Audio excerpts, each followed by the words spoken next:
그의 능력이 그리스도 안에서 역사하사 죽은 자들 가운데서 다시 살리시고 하늘에서 자기의 오른편에 앉히사 모든 통치와 권세와 능력과 주권과 이 세상뿐 아니라 오는 세상에 일컫는 모든 이름 위에 뛰어나게 하시고 또 만물을 그의 발 아래 복종하게 하시고 그를 만물 위에 교회의 머리로 삼으셨느니라. 교회는 그의 몸이니 만물 안에서 만물을 충만하게 하시는 이의 충만함이니라. 아멘. 자, 오늘은 우리가 에베소서 12강이고 제목은 제가 아마 거기에는 어떻게 해놨는지는 모르겠어요. 교회 머리로 삼으셨느니라 이렇게 했거든요. 제목을 4-5개 뽑았는데 여긴 또 내 머리로 사는 삶이라도 있고 막 여러 가지 하는데 제목이 딱히 이렇게 정하지는 못했습니다. 제가. 그래서 오늘 아마 교회 머리로 삼으셨느니라 라고 아침에 수정을 한 것 같습니다. 그 제목으로 우리가 오늘 말씀을 좀 살펴보려고 하는데 많은 사람들이 신앙생활을 하고는 있죠. 지금 우리가 신앙생활을 하고 있는데 그 신앙생활이라는 말 자체가 어떤 의미인지 모르고 이렇게 하는 사람들이 많더라고요. 그래서 이 신앙생활에 대해서 어떤 것인지 다음 주와 다다음 주까지 계속 살펴보겠지만은 많은 사람들이 신앙생활을 어떻게 보면 일명 종교생활로 많이 알고 계시더라고요. 때가 되면 교회 오고 힘든 일이 있거나 내가 구할 일 있으면 좀 기도도 하고 말씀도 읽고 때가 되면 그렇게 그러니까 삶과 교회의 삶, 신앙이나 삶을 분리를 해가지고 쉽게 말하면 일명 그냥 종교생활로 이렇게 생활하는 것을 신앙생활로 이렇게 많이 생각들 하시는데 성경에서 말하는 신앙생활은 통치거든요. 통치. 하나님의 통치. 그러니까 우리가 내가 지금 신앙생활을 하고 있다라고 우리가 이야기를 한다거나 내가 생각을 한다면 우리가 기도한다, 교회 간다, 말씀을 읽는다 이런 것을 넘어가지고 내가 지금 하나님의 통치 속에 있다고 해야 되는 게 맞아요. 그게 신앙생활이에요. 그러니까 신앙생활은 기도하고 말씀 읽고 교회 가고 때가 되면 이런 걸 신앙생활 하는 것이 아니라 매일매일 삶 속에서 내가 하나님의 통치를 받고 있고 그 통치 속에 있다는 걸 인정하면서 하는 걸 가르쳐 그냥 신앙생활이라고 한다는 겁니다. 성님들 바다의 조류를 잘 읽고 별자를 통해 가지고 방향을 잡고 배 엔진까지 수리할 줄 아는 유능한 청년 항행사가 있었다고 합니다. 이 항행사가 소리에 어떻게 보면 바다의 전문가죠. 근데 이 청년이 어느 날 낡고 작은 어선을 타게 되었다고요. 그 어선을 타고 이제 먼 바다를 나갔겠죠. 그러다 갑자기 거대한 풍랑을 만나게 된 겁니다. 이 청년은 이 거대한 풍랑으로부터 벗어나기 위해 가지고 자신이 지금까지 배워왔던 바다의 모든 총 지식을 동원해서 키를 잡았대요. 키를 잡고 그 풍랑을 헤쳐나가려고 했겠죠. 지식을 아니까 별자리도 알고 키를 잡고 자기가 원하는 그 풍랑을 이겨나가려 할 때 키가 부서져 버린 겁니다. 그러자 그 청년이 할 수 있는 게 아무것도 없어진 겁니다. 자신이 지금까지 배워왔던 모든 것들이 전부 다 쓸모없게 되어버린 거죠. 키가 부러져 버렸으니까. 그때부터 이 청년은 죽음의 공포 속에 갇히게 됩니다. 파도는 더욱더 세지고 배는 더욱더 출렁대며 이제 뒤집힐 정도로 위험한 상태까지 갔죠. 그러자 그 청년이 그때 이런 생각을 했다고 합니다. 내가 지금까지 배운 건 뭐지? 내가 지금까지 배운 건 바다를 배운 거지 바다에서 사는 생활을 배운 게 아니구나라는 걸 깨달았대요. 그러니까 바다에 대해서 많이 배웠죠. 근데 놀라운 건 파도가 거세게 치면 칠수록 배가 난파되기보다는 배가 오히려 육지로 향하더라는 겁니다. 자기가 만약에 키를 잡고 끝까지 갔다면 육지에 도달할 수 있을지 없을지 미정이었는데 파도가 치니까 그 파도가 배를 쉽게 육지에 데려다 주더라는 겁니다. 이게 신앙생활이라는 거예요. 우리가 아무리 하나님의 말씀을 공부하고 읽고 교리를 외우고 원어를 배우고 그 뜻을 아는 것으로 내 신앙의 키를 잡고 가는 게 아니라 우리들은 이런 것들을 통해서 우리들의 신앙의 키를 붙잡고 가려고 하는데 하나님은 오히려 그 키를 부서뜨려 버리고 당신이 원하는 그 목적지로 우리를 데려가 버리는 게 신앙생활이라는 거예요. 그러니까 신앙생활은 내가 교회에서 또는 유튜브라든가 많은 것들을 통해서 말씀을 지식으로 배우면서 그걸 잡고 내가 신앙의 방향을 잡고 가는 게 아니에요. 내가 이걸 알면 하나님의 뜻을 알겠지. 내가 설교를 많이 들으면 내가 말씀을 많이 공부하며 원어에 대해서 많이 알면 그래 내가 하나님에 대해서 알고 내 신앙의 키를 내가 잡고 갈 수 있어 라고 하는데 하나님은 오히려 그 키를 부숴버리고 당신이 원하는 목적지로 데리고 가버리더라는 겁니다. 신앙생활하는 사람들이 가장 위험한 게 뭐죠? 교만이죠. 그 교만이라는 게 무엇입니까? 내가 가지고 온 신앙의 그 키를 잡고 내가 운전해서 가는 거예요. 그러다가 부딪히는 게 있으면 어떻게 하죠? 걷어내버리죠. 자기가 나와버리죠.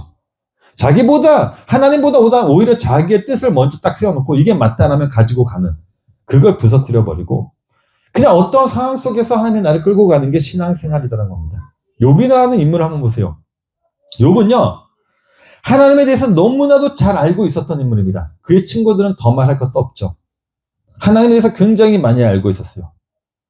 그런데 그런 욥의 인생에 하나님이 간섭을 해버리니까 그게 어떻게 돼버리죠? 자기가 지금까지 붙잡고 있던 그 키가 부서지며 하나님에게 그냥 끌려가는 거예요. 친구들은 그 모습을 바라보며 욥을 조롱하기도 하고 비방을 하고, 욥은 자기 인생을 바라보며 하나님께 기도를 하죠. 하나님, 제가 하나님께 대체 무슨 죄를 저질렀길래, 내가 대체 어떤 걸 잘못했길래 제가 이 지경까지 몰려야 되는 거죠? 라며 하나님께 항변까지도 했음에도 불구하고 하나님은 그냥 욥을 그렇게 끌고 가버리더라는 거예요. 이걸 헬라어로 에네르게이아라고 해요. 오늘 본문을 말씀 보게 되면 20절 말씀 보게 되면 역사하사라는 단어가 나오는데, 이 단어가 에네르게이예요. 에네르게이아이기도 하고, 영어로 말하면 에너지 이렇게도 이야기를 하죠. 그의 능력이 그리스도 안에서 역사하사. 이 역사를 그의 능력이라고 하는 건데, 한글을 보면 여기 맨 앞에 그의 능력이라는 단어가 나오는데, 원문을 보면 아시겠지만은 그의 능력이라는 단어가 없어요. 그냥 헬라어로 헨이라고 해가지고 호스 헨 해가지고 이것저것이라는 단어로만 되어 있습니다. 그것을 한글 번역은 그의 능력으로 번역을 해놨는데, 그 이유가 19절 말씀 때문이거든요. 19절 말씀을 보게 되면 그의 힘의 위력으로 역사심을 따라, 여기도 역사라는 단어가 에네르게이아예요. 그 역사를 따라 믿는 우리에게 베푸신 능력이 지극히 크심이 어떠한 것을 너희로 알게 하시길 구하노라 하면서 나온 게 20절에 그의 능력이, 그러니까 이 19절을 함축적으로 딱 해놓은 게 그의 능력이란 거예요. 그냥 이걸 에네르게이아라고 해요. 그러니까 이런 겁니다. 바울은 지금 에베소 교회 성도들에게, 아니 소아시아 교회 성도들에게 무엇에 대해 설명해 주려고 하고 있는 거냐면, 야, 너희들은 너희들의 인생의 운전대를 붙잡고 살려고 하지만 하나님은 그런 너희들이 붙잡고 있는 그 운전대를 부셔가지고 그가 어떻게 예수라는 그 머리로 살게 하는지에 대해서 설명해 주기 위해서 쓰고 있는 게 19절과 20절의 말씀이라는 거예요. 성도님들, 바울이 오늘 본문에서 설명하는 거는 결국 하나님이 예수를 만물의 머리로 삼았다 이거거든요. 만물의 머리로 삼았다. 에베소서 1장 20절 말씀 보게 되면 그의 능력이 그리스도 안에서 역사하사 죽은 자들 가운데서 다시 살리시고 하늘에서 자기의 오른편에 앉히사 했을 때, 여기서 오른편에 앉히사라는 문구는 그냥 방향이나 장소를 의미하는 게 아니라 권위, 영광, 승리, 통치를 의미한다는 겁니다. 그래서 찰스 하치도 이 대목을 설명할 때 그리스도의 승기는 단순히 장소의 이동이 아니라 그분의 인성이 신적 통치의 영광에 참여하게 되는 것이라고 표현을 했어요. 이 오른쪽이라는 의미를. 그러니까 오늘 본문은 예수님의 부활만이 아니라 부활하신 예수님의 통치를 설명하고 있는 겁니다. 그리고 그 통치는 이 세상을 넘어가지고, 앞으로 이 세상뿐만 아니라 앞으로 다가올 세상, 그 속에 살고 있는 통치자들, 권력자들, 그 외 영적의 이름의 권세들보다도 더 높은 이름으로 계시다는 예수님의 통치를 말하는 겁니다. 그래서 20절 뒤인 21절 말씀 보게 되면 바울이 이런 얘기를 하죠. 모든 통치와 권세와 능력과 주권과 이 세상뿐 아니라 오는 세상에 일컫는 모든 이름 위에 뛰어나게 하시고 또 만물을 그의 발 아래 복종하게 하시고 그를 만물 위에 교회의 머리로 삼으시니라고 해요. 이 세상의 앞으로 다가올 모든 세상에 그 권력과 통치자들보다 더 높이 계신 분이 누구다? 예수 그리스도시라는 겁니다. 자, 그래서 우리가 이 세상에 두려워하지 않아야 된다. 그 누구도. 그러니까 예수님 외에는 우리가 이 세상에 그 누구도 두려워할 분이 없는 거죠. 바울도 보게 되면 이 세상의 권력자나 정세자들 그 누구도 두려워하지 않았어요. 바울은. 그래서 바울이 로마에 압송될 때 그 누구도 두려워하지 않았잖아요. 이 세상에 왕은 예수 그리스도밖에 없으니까. 멜리드의 섬에 갇혀가지고 독사에 물렸을 때도 큰 풍랑을 만났을 때도 바울은 그 속에서 두려움이라는 게 없었습니다. 왜냐면 이것들보다도 더 높은 분이 예수 그리스도라는 걸 알고 있었기 때문에요. 이 세상에 그 누구도 두려울 필요가 없는 거죠. 그래서 바울이 시편의 언어를 그대로 가지고 와가지고 에베소 1장 22절 말씀 보게 되면요. 또 만물을 그의 발 아래 복종하게 하시고 그를 만물 위에 교회의 머리로 삼으셨느라고 해요. 이 구절은 시편 8편 6절의 말씀을 그대로 가지고 와가지고 사용한 구절이거든요. 시편 8편 6절 말씀 보게 되면 주의 손으로 만드신 것을 다스리게 하시고 만물을 그의 발 아래 두셨으니 이 구절을 그대로 가지고 와가지고 바울이 그래 이 세상의 모든 만물보다도 높으신 이는 예수 그리스도밖에 없어. 그래서 우리는 그 예수 그리스도 외에는 우리는 두려워할 분이 없어 라고 설명한 게 에베소서 이 구절이란 말이에요. 이게 교회의 머리로 삼으셨다는 말씀인데 그러니까 이런 겁니다. 우리가 이 세상에 예수 그리스도를 머리로 삼았다는 말은 우리가 이 세상에서 움직이고 있는 모든 것들은 그 머리에 의해서 움직이고 있는 겁니다. 우리들은. 그래서 우리들은 이 세상에 그 어떤 것도 두려워할 자가 없는 거죠. 왜? 나를 움직이고 있는 분이 예수 그리스도시고 그 예수 그리스도 분이 이 세상의 모든 통치자와 권력자들보다 더 높이 계시는 분이기 때문에. 자, 오늘 본문에 보게 22절 말씀 보게 되면 머리라는 단어가 헬라로 케팔레라는 단어가 사용이 돼요. 이 케팔레는요. 신체 부위의 꼭대기를 말하는 단어가 아니라 통치를 설명하는 단어예요. 고대 언어에서 이 케팔레는 통치라는 개념으로 사용된 단어입니다. 근데 그 머리로 사용된 이 케팔레가 어디에 붙어 있다는 거죠? 교회에 붙어 있잖아, 교회. 교회에 머리를 두셨다고 하니까. 그러니까 교회의 머리라는 의미는 교회를 통치하고 있는 분이 누구냐면 예수 그리스도라는 겁니다. 자, 그렇기 때문에 교회라는 것은 예수 그리스도라는 머리에서 나오는 그 에너지로, 그 방향으로 움직이고 있는 게 교회라는 거예요, 교회는. 그러니까 우리 교회를 보더라도 우리들 눈에는 이 교회라는 곳이 굉장히 지금 망했어요, 우리는. 세상의 눈으로 보면 망한 교회예요. 망한 교회란 말이에요. 근데 하나님이 보시기에는 뭐냐면 이 교회란 것은 우리가 망한 게 아니라 예수 그리스도의 머리가 되심으로 그의 통치 가운데 지금 실현해 가고 있는, 발생되어지고 있는 하나의 과정이라는 거죠.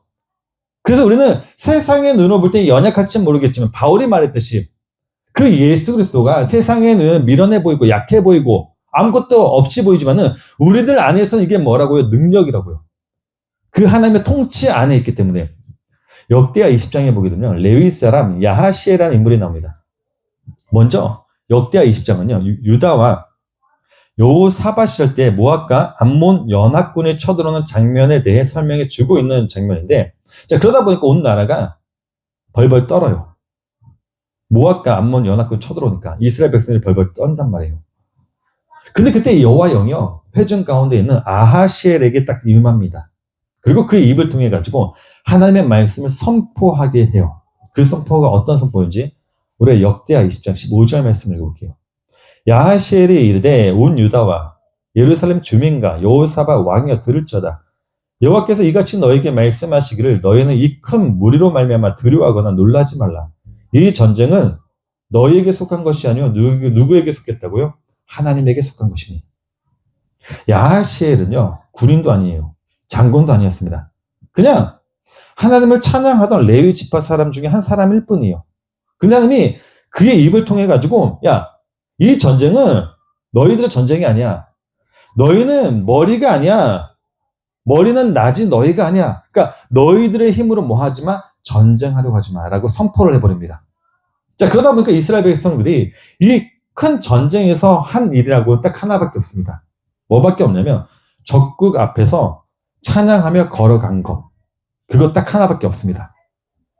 머리신 하나님이 그렇게 하라고 하니까 몸이 그냥 따라간 거예요. 근데 그들이 그렇게 그냥 적군 앞에서 찬양만 했더니 어떠한 일이 벌어졌대요? 적군들이 자기들끼리 자중질란이 일어나 다 죽어버린 일이 벌어지더라는 겁니다. 이게 바로 카펠레의 통치라는 거예요. 예수 그리스도의 통치라는 겁니다. 머리가 지치면 몸은 그냥 반응하는 소모품이 되어버리는 거예요. 그냥. 여기서 소모품이란 말을요. 너무 비관적으로 낙관적으로 듣지 마세요. 이건 연합을 의미하는 말이에요. 많은 사람들이 이 하나님에 의해서 우리가 산다는 것을 어떻게 보면 그냥 꼭두각시처럼 생각을 해요. 그냥 우리가 움직이는, 하나님 움직이는 데 움직이는 꼭두각시. 기계론적이라고도 하죠. 근데 그거를 잘못 들어서 그래요. 이 연합이란 말은 어떤 말이냐면요. 사무엘하 23장을 보게 되면요. 도도의 아들 엘르아사라는 인물이 등장하거든요. 이 사람이 누구냐면요. 블레셋 사람들이 이스라엘을 치러 왔을 때 이스라엘 군사들이 다 겁을 먹고 도망을 갔을 때 혼자 블레셋 군대가 싸웠던 사람이에요. 모든 사람들이 다 도망을 갔는데 이 사람만 남아가지고 끝까지 블레셋과 싸워요. 근데 성경에서 이 싸움을 어떻게 기록을 하고 있냐면 사무엘하 23장 10절 말씀 한번 읽어볼게요. 그가 나가서 손이 피곤하여 그의 손이 칼에 붓기까지 블레셋 사람을 치느라 그날의 여호와께서 크게 이기게 하셨으므로 백성들은 돌아와 그의 뒤를 따라가며 노력할 뿐이었더라. 자, 이 장면을 보면 아시겠지만은 엘르아살이 얼마나 치열하게 싸웠는지 보여지나요, 지금요? 손의 근육이 경련을 일으켜서 칼과 손이 하나가 되어 버렸다고 하죠, 지금. 맨 처음에 그가 나가서 손이 피곤하여 그의 손이 칼에 붓기까지 얼마나 치열하게 싸웠냐면 손에 칼이 붓기까지 싸웠대요. 굉장히 이 싸움은 치열한 싸움이고 엄청나게 큰 힘든 싸움이었단 말이에요. 더 쉽게 얘기하면 지금 엘리아스는요. 자기 손이 칼인지 칼이 자기 손인지 모를 정도로 싸우고 있다라는 거예요. 지금 그 싸움을. 근데 여기에 보게 되면요. 칼이 붓다라고 할 때 붓다라는 단어 있죠. 그의 손에 칼에 붓기까지 할 때 이 붓다라는 단어가 히브리어로 다바크라는 단어가 사용이 돼요. 히브리어 다바크는요, 어떤 단어냐면, 창세기에 보게 되면, 남녀가 합하여 한 몸이 되다라고 할 때, 그걸 설명해 주는 단어가 이 다라크라는 단어예요. 이 다바크라는 단어. 창세기에 나오는 남녀가 한 몸을 이룰지어다라고 했을 때, 하나님이 아담에게 그러잖아요. 부모를 떠나 한 몸을 이뤄라 할 때 이 단어가 다바크란 말이에요. 그렇다면 이 싸움은 지금 누가 하고 있는 싸움이라는 거죠? 엘르아살이 아니라 하나님이 하고 계신 싸움이란 거예요. 붙었다는 게 이게 연합이란 말이에요. 엘르아살은 지금 자기 손이 칼인지 칼이 자기 손인지 모르고 끝까지 싸우는데 그 싸움은 지금 누가 하고 있냐면 내가 하고 있는 게 아니라 하나님이 지금 엘르아살과 하나가 되어서 그 싸움을 끝까지 이끌고 나가고 있다는 거예요. 자, 그러다 보니까 이 싸움의 결론을 성경 기자가 어떻게 끝을 맺고 있는 거냐면 마지막 절이죠. 봤더니 그날에 여호와께서 크게 이겼더라라고 하면서 설명을 했단 말이에요. 23절 말씀. 여기 있나요? 제가 안 붙여놨네요. 아, 여기 있네. 10절 말씀 보니까 그날에 여호와께서 크게 이기게 하셨으므로 누가 이겼대요? 도드의 아들 엘르아살이 이긴 게 아니라 여호와께서 이기셨다라고 하잖아요. 여기 원문을 보게 되면요. 여호와가 크게 이겼다라고 되는데 원문을 보게 되면 아사 예슈아라고 되어 있어요. 아사 예슈아. 아사라는 단어는 무엇인가를 만들라는 단어예요. 만들다, 행하다. 예슈아는 구원이죠. 예수님을 예슈아라고 하잖아요. 그러니까 원문을 보게 되면 여호와가 크게 이겼더라가 이렇게 되어 있습니다. 아사 예슈아. 예슈아가 행했더라. 지금 싸움을 엘르아살이 하고 있는데 실제는 누가 하고 있다고요? 여호와가 하고 있더라. 그가 이겼더라. 여호와께서 큰 구원을 행하셨다 이렇게 되어 있단 말이에요. 이걸 성경에서 뭐라고 하냐면 충만이라고 해요. 충만. 23절에 보게 되면요. 바울이 충만이라는 단어를 사용합니다. 교회는 그의 몸이니 만물 안에서 만물을 충만하게 하시는 이의 충만함이라. 여기서 이 충만한 단어가 플레로마예요. 아까 봤던 아사 예슈아 여호와가 크게 이기셨더라. 이거 플레로마라고 한다고요. 근데 그래서 이게 수동으로 되어 있어요. 능동이 아니라 능동은 내가 하는 거예요. 내가 직접 나가 싸우는 거란 말이에요. 근데 그 바울은 플레로마를 사용하는데 충만한 단어를 사용하는데 충만을 수동으로 사용해가지고 어떻게 하냐면 교회는 자기들 의지로 무엇인가를 채우는 곳이 아니라 머리로부터 쏟아져 들어오는 무언가에 의해 채워짐을 당하게 된다는 겁니다. 교회라는 것은 교회 스스로 능동적으로 이 세상을 헤쳐나가는 곳이 아니라 위로부터 쏟아지는 어떠한 것으로 통해서 충분히 채워짐을 당하는 게 교회라는 거예요. 그렇다면 그 말은 교회는 우리들의 열심으로 하나님께 기쁨을 채워드리는 곳이 아니라 교회는 하나님을 그렇게 섬겨나가는 곳이 아니라 그래 내가 한번 예배 드려줄게. 내가 헌금해줄게. 내가 봉사해줄게. 나 아니면 안 되겠지라는 그런 이기적인 생각들 있죠. 그런 곳으로 세워져 나가는 것이 교회가 아니라 교회는 머리이신 그리스도께서 우리라는 비어있는 그 몸뚱아리 속에 당신의 생명과 능력을 폭격처럼 쏟아부어서 우리를 충만하게 만드는 곳이 어디라고요? 교회라고요. 그걸 통치라고 한다고요. 그래서 교회는, 예배는 어떤 곳이라고요? 내가 하나님을 섬기는 곳이 아니라 내가 하나님께로부터 말씀으로 섬김을 받는 곳이 교회라고요. 그 말씀으로 내가 내 안을 가득 채워서 그 말씀이 나를 충만하게 그가 원하시는 곳을 끌고 가는 거예요. 그래서 제가 처음에 신앙생활을 그렇게 뭐라고 한 거냐면, 신앙생활은 뭐다? 통치라고 한 거예요. 신앙생활은 내가 교회 가서 그래 기도해 줄게, 말씀 읽어 줄게, 예배 드려 줄게, 내가 봉사해 줄게, 이게 교회가 아니라 그렇게 하나님께로부터 내가 통치를 받는 곳을 가리켜 우리는 교회라고 한다고요. 근데 우리들은 신앙생활을 내 힘으로 하려고 하죠. 기도도, 말씀도, 예배도, 공부도. 그것을 통해 우리들은 끊임없이 우리들의 인생의 운전대를, 그 신앙의 운전대를 내가 잡아보겠다라며 놓지 않습니다. 그건 신앙생활이 아니라 종교생활이에요. 교회는 종교생활하는 곳이 아니라 하나님의 통치를 받는 곳입니다. 하나님께로부터 내가 성경을 받는 곳이에요. 그 목적으로 하나님의 통치를 위해 존재시킨 게 바로 교회라고요. 그러니까 우리는 착각하면 안 돼요. 교회는 자기의 인생을 계획해 놓고 그 계획을 성취하기 위해서 함께 기도하고 매달리는 곳이 교회가 아니라고요. 한번 잘 생각해 보세요.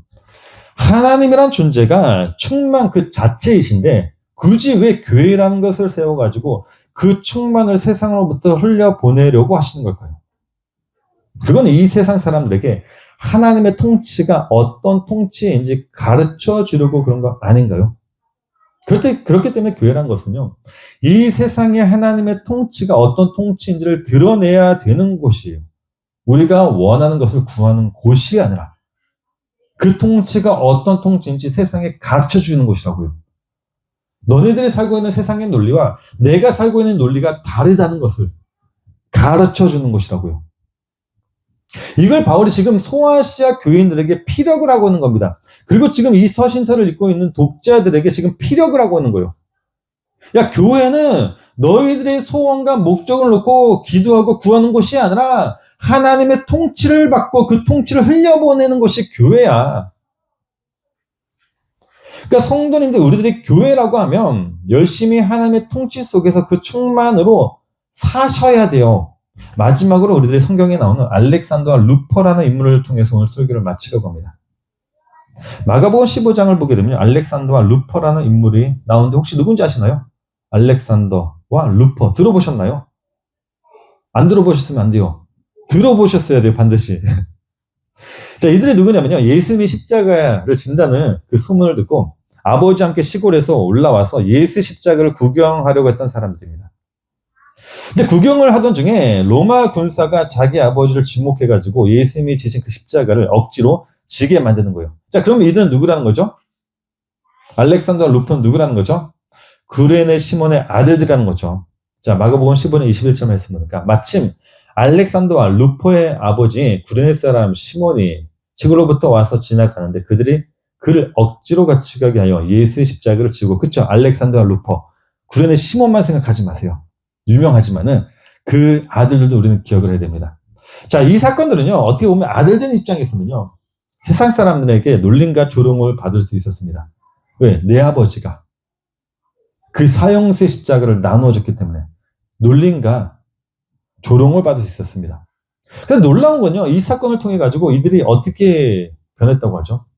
오히려 하나님의 거룩한 자녀들이 되었다고 밝혀주고 있습니다. 로마서에 봤더니 루퍼는 주 안에서 택하심을 입은 자라고 불리는 신앙의 거목이 되어 있고, 그의 어머니는 바울의 영적 어머니가 되었다라고 밝혀주고 있어요. 자, 로마서 16장 13절 말씀 보니까 주 안에서 택하심을 입은 루포와 그의 어머니에게 문안하라. 그의 어머니는 곧 내 어머니라.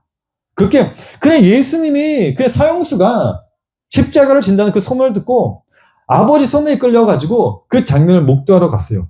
갔더니 그 아버지가 그 십자가를 졌어요. 세상 사람들 눈에 그게 조롱과 비판이, 놀림까지 될 수 있는데, 이 아들은 뭐가 되어 있다고요? 택하심을 입은 자. 그의 어머니, 구레네 시몬 어머니는 뭐가 되어 있다고요? 바울의 영적 어머니가 되었다는 거예요. 이게 바로 하나님께서 교회에게 머리를 주셨다는 사건의 실체입니다. 나라는 존재가 세상의 눈으로 봤을 때는 나라는 존재는 조롱과 그렇게 놀림감이 될 수 있지만은, 아니요, 지금 놀림을 당하고 있죠. 집안에서도, 친구들에게서, 야, 너 아직도 하나님 믿어? 야, 너 믿어서 뭐 해? 집사님 말씀하시더라고요. 예수가 그렇게 시키더냐? 저도 어렸을 때 부교육자 시절 때는 저희 가정이 싸면 늘 그래요. 아버지는 장로고, 어머니는 전도사고, 형도 목사고 이렇게 하니까, 야, 넌 목사가 그렇게 하냐? 넌 장로가, 아버지가 어머니한테, 너 전도사가 그렇게 하냐? 그러면 어머니가 이제 아버지 보고, 교회에서 장로는 그렇게 가르치대 하면서 똑같이 싸워요. 그렇게 우리들이 인격으로 봤을 때는요, 나라는 존재는 세상에서 별로 내놓을 게 없고, 그럼 정말 미련하고 악한 존재인데, 그런 나를 하나님께서 통치하시니까 뭐 하고 있어요? 지금 이곳에 앉아 있습니다. 하나님을 섬기고 있다는 겁니다. 신앙생활은 그렇게 내 경험과 지식으로 내 인생의 항로를 설계해 놓고, 입술로만 우리가 예수를 머리라 부르는 종교 놀이가 아니라, 그렇게 그레네 시몬이 그저 구경하러 왔다가 억지로 십자가를 졌을 때 그의 인생 계획의 상상 조각을 났을 겁니다. 하지만 그 부러진 키 끝에는 루포와 그의 어머니가 초대교회 거목이 되어 있는 하나님의 거대한 통치가 시작되고 있었다는 거예요. 결국 예수를 머리로 뒀다는 것은 나의 모든 주도권을 그분께 압수당하는 것입니다. 내 계산과 목적지가 아니라 도저히 피할 수 없는 그분의 십자가 사건 속으로 내가 끌려 들어가서 그분의 통치 아래 완전히 복속되어지는 것. 그것이 성경에서 말하고 있는 진짜 신앙생활이라는 겁니다. 그 신앙생활을 하고 있는 우리들 그 삶 속에 늘 예수 그리스도의 머리가 되는 사건이 발생되기를 원합니다. 잠시 기도하도록 하겠습니다. 하나님.